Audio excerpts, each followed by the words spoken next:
I asked him that, are you trying to make some kind of a documentary? And then he said, have you seen Mahatma Gandhi's picture? That Movie, yeah. yeah. Then I said yes. Then he asked me, ever felt that it was a documentary? Yeah, I said no, I never felt it is a documentary. So this movie will be like that. Like that it went on. I don't want to dwell upon, but the whole point I'm making here is a person from the filmdom. He understands what is technology quickly. And then he must have suddenly viewed The rays of the sun and the deflection it caused on the satellite as it moved, so that it could reach Mars after almost a 314-day travel and then get captured by Mars's atmosphere. So the celestial map on the Panchang was so accurate that you could actually send a projectile from Earth to Mars and make it reach there and get grabbed by the Mars's orbit. That's how accurate it is. Good evening, sir. Welcome to Houston. My name is Vanshika Vipin. I run a small radio here called Namaste Radio. I have to ask you a question, but before that, I definitely want to tell you that I'm very nervous because I'm a big fan, and just to see you right here in Houston, it's a big starstruck moment for me. From seeing you from Banegi Apni Baat to becoming a rocket scientist now as an actor. So congratulations for all the success, and thank you for bringing a movie to all of us, portraying that, taking instances from his life. How challenging was it to put it as a director, and definitely as being an actor easy or a director? Okay, like Nambi sir said, the story had already been written. I just as a writer I didn't do anything. All I had to do was eat breakfast at 8:30 and eat something that I was tolerant to. So no milk, no sugar, nothing, just green vegetables and something that my body liked to eat. 6 hours gap, then eat the second meal, and 6 hours gap, then the third meal. The last meal was done before 6 p.m. and then till next day 7 p.m. there was nothing eaten. In 14 days, my whole body shrunk back to its almost normal state, and we were able to get back to the filming of the movie within 20 days of the last look. So that was how I managed the weight, and I realized that a lot of people don't realize why they're not able to lose weight or why they're putting on weight, which is unexplainable. So one of the things you could do is do this allergen test or the applied kinesiology test and find out if you're intolerant to either wheat, rice, gluten. You could be intolerant to it. It's not necessarily a permanent situation. But if you avoid it for a certain period of time, you get back to your optimal size, and it's very easy to actually get back to your optimal weight and height, size, and your life becomes much easier. You sleep better, you breathe better, everything else. The other thing that I did was twist my teeth, and that was imperative because I had to look like him. So I used what was called lingual braces, and I put my teeth and twisted it around, broke my jaw, and to get it to the shape so that it looks as close to Nambi sir as possible.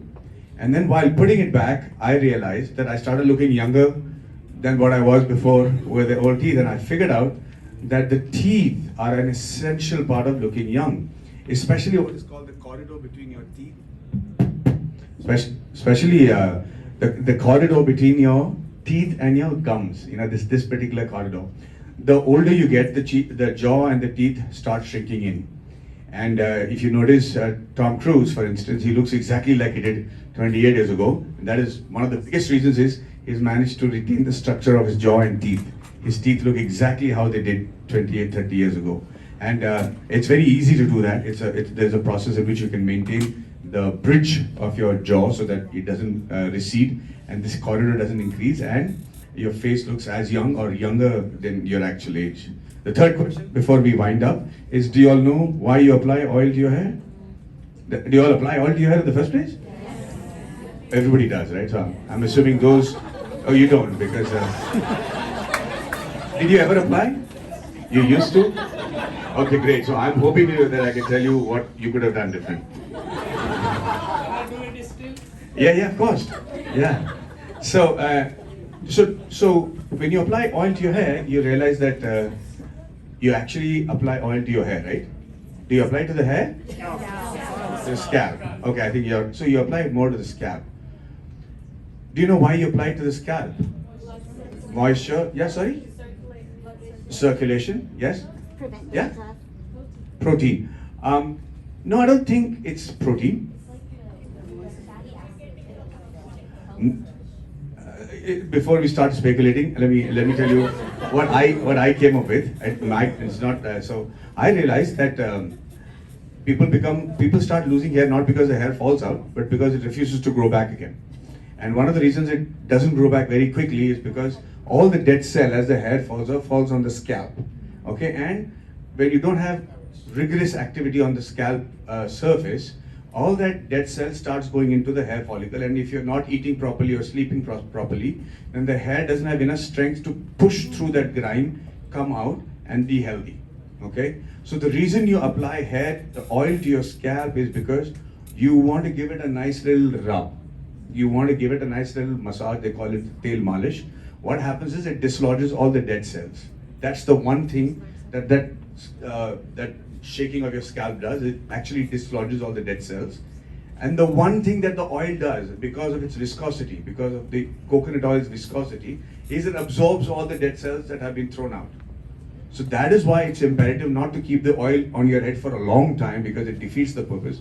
You apply air rigorously to your scalp, you let the dead cells get caught in the viscosity of the oil, and then you give it a shower, and you'll almost immediately feel light. And this was done religiously in my house. It was a Sunday morning, was an oil bath day, whether you liked it or not, and they rammed it on your head and skull, and it's a miracle that we didn't get, injured. But we've been through hell as far as hair is concerned, but thankfully I still have it, and that's one of the reasons I'm not wearing a cap today, just to show off. But again, Mr. Narayan also has a great set of hair. It's lovely talking to all of you all and meeting you here. I have to say that it's been a privilege. Thank you so much, Dr. And any last words? Only one thing I want to say is that he looks very young just because he produced this movie Rocketry.